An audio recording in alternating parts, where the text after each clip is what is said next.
there's no doubting the killing fields of Afghanistan. This graveyard in Kabul, called the Martyrs' Cemetery, bears silent witness.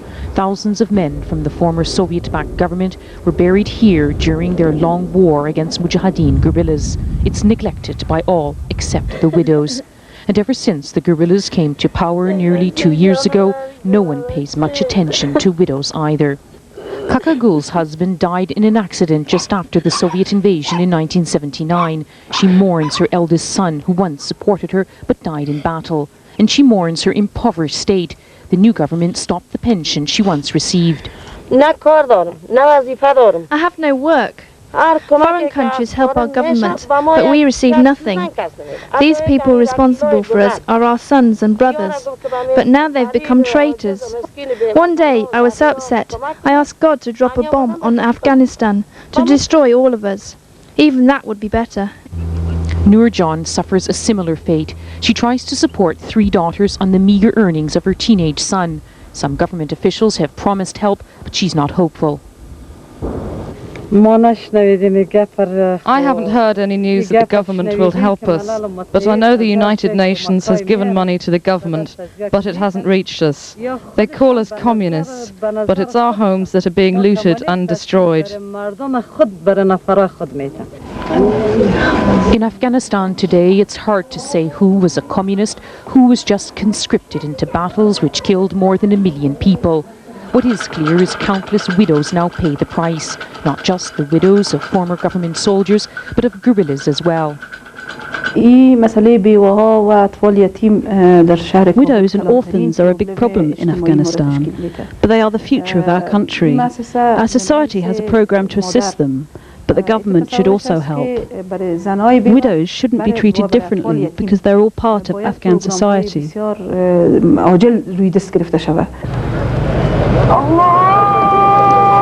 The guerrillas call their order an Islamic revolution, but they're still fighting amongst themselves and remnants of the old regime. Virtually everyone suffers. The Prime Minister, Gulbuddin Hekmatyar, hasn't even been to Kabul and sits at his base outside the city. Like the other leaders, he denies targeting civilians. We have fired just on the army position. Military garrisons, not on the civilians. Yes. The problem is that we should lay some principles and then obey and live within those limits. In this protracted war, women are among the greatest victims because the fighters believe women don't play any role and don't deserve any part of the spoils. Afghanistan's guerrilla leaders are still preoccupied with their violent struggle for power. Women's needs aren't on the agenda. That means more privileged Afghan women can quietly get on with their lives. But it's the more vulnerable groups that are certain to suffer. Lise Doucette, BBC News, Kabul.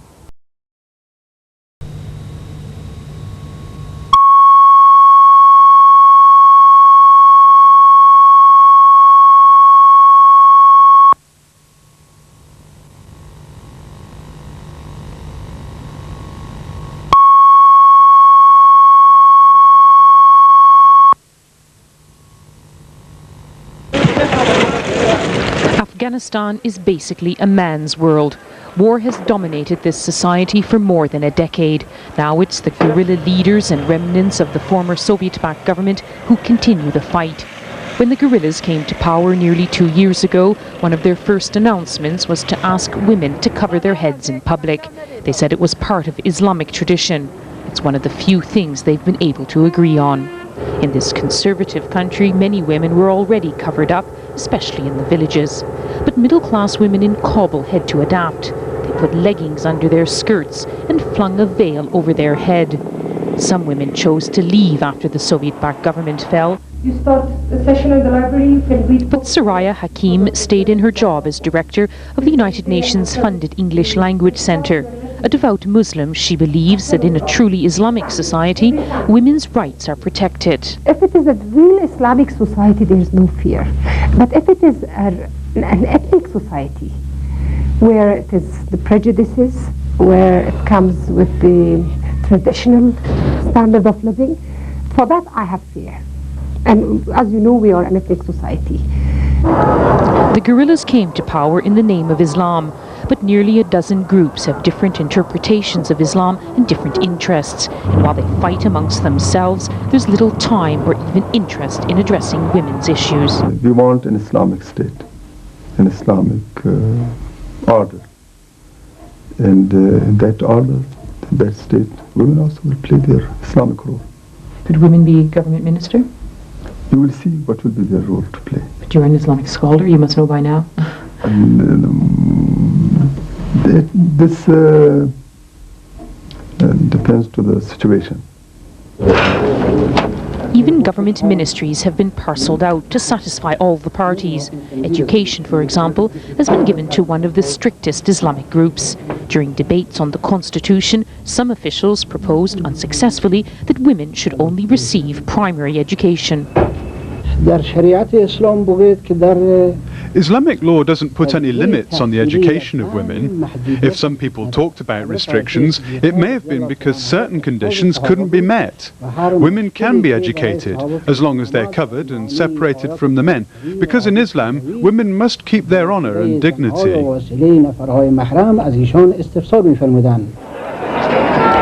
But when even life is precarious in an unstable country, most women's main preoccupation is survival. Enough to eat, a roof over their head, a cover when the rockets fall.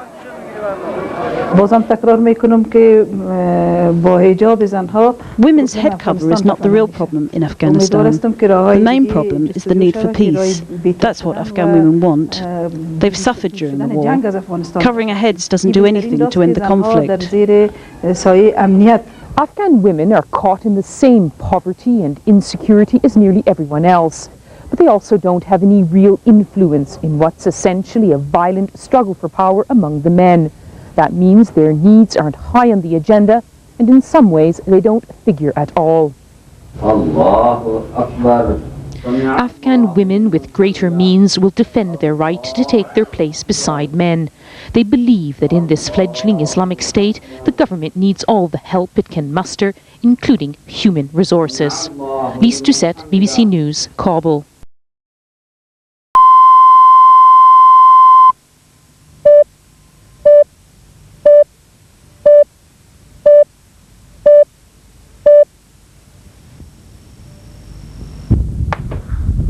Robbers on the Afghan highway taking money from passengers in buses passing by. It's a sight seen only too often by travellers all along Afghanistan's roads. Some people still refer to these bandits as mujahideen, but the term was used for Afghans fighting the jihad, or holy war, against the Soviet occupiers. Now some factions of the former mujahideen fight against each other, while others simply rob. Civilians in Afghanistan do nothing but suffer the consequences. General Mohammed Azim of the Northern Forces of General Dostam says new security measures are being taken to control the banditry. But this may be wishful thinking in such a disorderly country where so many men carry Kalashnikov assault rifles. Despite this problem, the traffic on the main roads is surprisingly heavy these days, especially where the terrain is kinder. But high up in the Hindu Kush, it's a different matter. Some of the lorries on this main road through Afghanistan are supplying goods for the capital Kabul, but others are in transit through the country between the former Soviet republics and South Asia. It's a very important route, and at present the only one to take all the goods between these two major trading blocs. Before there was the Soviet Union, that in a sense there was a wall. But now, of course, after the breakup of the Soviet Union and the independence of these various countries, we have an opportunity, in a sense, to once again become a transit center of this region, as we were in the past in history. Of course, it's much larger, in a larger context. I mean, then trade wasn't that big, but now, after this, trade will be big. The crucial sector is around the Salang Tunnel, aimed during the Soviet occupation of Afghanistan as a vital link to the Red Army between Kabul and the Soviet Union. This man, known as Dugawal, has worked at the tunnel since it was opened nearly 30 years ago. But he said he hasn't been paid by the government for 8 months. He adds that unless the government provides diesel for the bulldozers and for the generators that power the lights in the tunnel, it won't be possible to keep it open. The link to the northern port of Haraton would then be cut, with serious consequences. It's here at the border with Uzbekistan that almost all the trade from the former Soviet republics passes through. It comes across the Friendship Bridge, scene of the final retreat of the Red Army from Afghanistan, or along the Amu Darya River by barge. Afghanistan exports only a few items, such as dried fruit and nuts, but the bulk of the trade is containers full of merchandise transiting Afghanistan to and from Pakistan.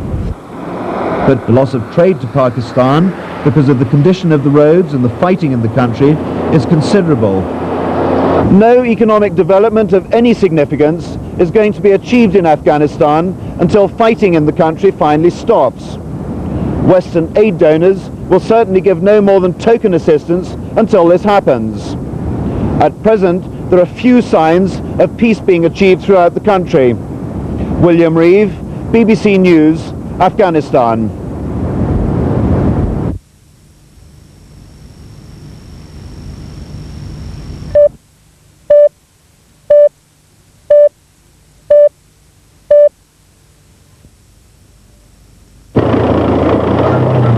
Afghanistan is still a theatre of war between different parties vying for power.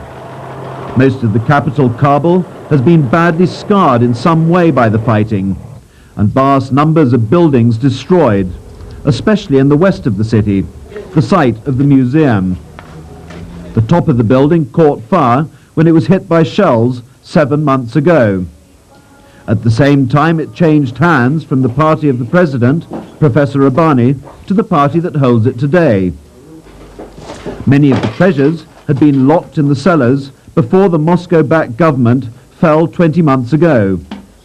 And nobody has been able to monitor the contents systematically since then. But I was lucky to get the keys and go down into the cellars to see what's still there. It's difficult to imagine that Muslim Afghanistan was once a Buddhist country.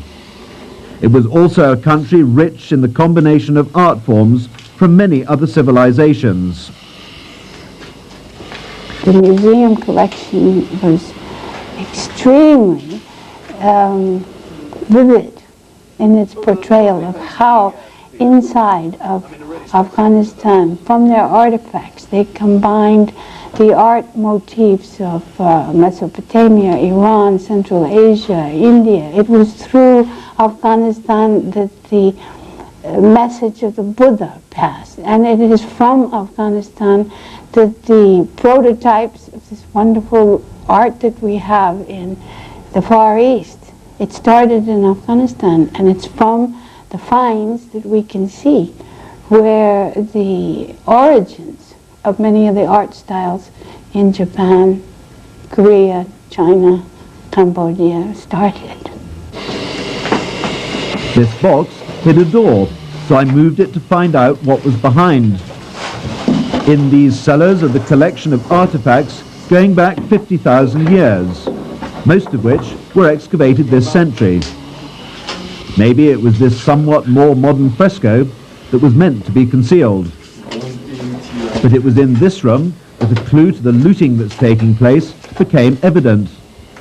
I'd been here 2 weeks before, and it was clear that since then many small items had disappeared through the window.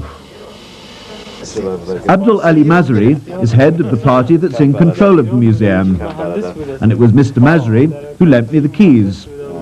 So, on the face of it, he should have nothing to hide. He says most of the looting took place before he was in charge, but maybe he doesn't realize the extent of the looting taking place at present. He says, however, it's true that things have been removed and taken for sale in Pakistan. It's to the Pakistani border town of Peshawar that many of the priceless treasures have been spirited away. And it's in the bazaars that they can be found. Some of the most sought-after objects from the museum are coins that could be found nowhere else in the world except Afghanistan. This double-headed silver Bactrian coin is being offered at $7,500. The coins date back over 2,000 years. For Nancy Dupree, who wrote the definitive guide to the museum 20 years ago, the whole saga of its demise is especially poignant. I would say it was one of the richest collections anywhere in the world, and one of the most unique.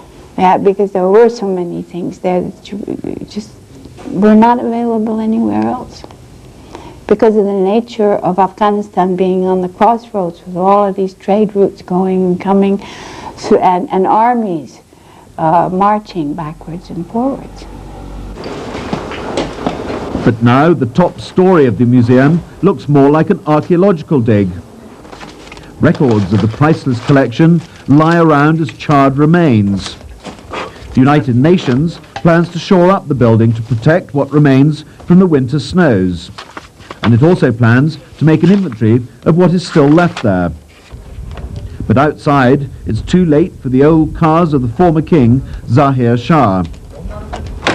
Whatever is done to save what little remains of the museum and its contents, it better be done quickly. At the rate it's deteriorating, time is running out. William Reeve, BBC